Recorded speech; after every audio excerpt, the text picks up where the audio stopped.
কেমন আছো বন্ধুরা? আমার চ্যানেল ডেলি পিলিতে সবাইকে স্বাগত জানাই। অনেক দিন পরে আবার নিয়ে এলাম তোমাদের জন্য একটা আমার ডেলি ব্লগ।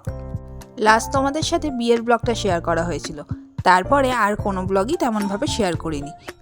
বিয়ের পরে নতুন জীবন গুছিয়ে নিতে একটু সময় লেগেছিল আর কি, এতদিন পর, তাই আজ আবার নতুন করে শুরু করলাম। আজ গিয়েছিলাম বাবার সাথে গ্যালাপ স্ট্রিটে। আমার গাছের খুব শখ, তাই কিছু গাছ কিনতে গিয়েছিলাম। এত গাছের সম্ভারে গেলে আর বাড়ি ফিরতে ইচ্ছে করে না।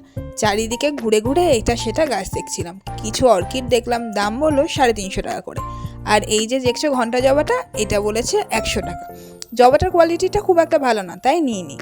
আরও অনেক গাছ দেখলাম, কিছু সিজনাল গাছ কিনলাম, কিছু গোলাপ, কিছু গাঁদা। এই যে ছোট্ট পেয়ারা গাছটা এত সুন্দর, দেখেই লোভ লাগছিল। গাছপ্রেমীদের এটাই মুশকিল, যা দেখবো তাই কিনতে ইচ্ছে করে, কিন্তু সব তো কেনা যায় না। তবুও গেলে কি খালি হাতে ফেরা যায়, তাই বেশ কিছু গাছ কিনেই ফিরলাম।